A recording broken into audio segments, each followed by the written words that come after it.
Bazara jinan li Fatiha Stenbolê cihekî wisa ye ku hemû şêweyên welêt û tehmên Kurdistanê lê gehiştine hev.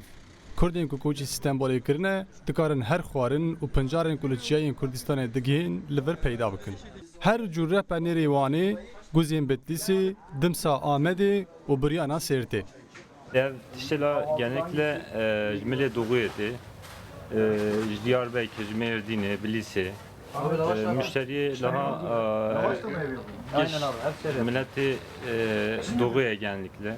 Gerçi Hamidara İstanbul etin. Çarşıki gelek meşhure.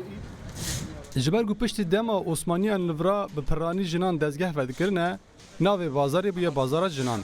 Lê ji ber ku temamiya esnafan Kurdin û li her dikanî ji xwarinên Kurdistanê têne firotin, ev der dişibe Kurdistaneke biçûk. Goştemeç sert etti. Şebeke saat haftam radibin, tanure berdidine. İşte tanure berdidine pet kolas dibe acır. İşte dibe acır heste tabecit tanure. Bini tanurede. Evcil meni havada.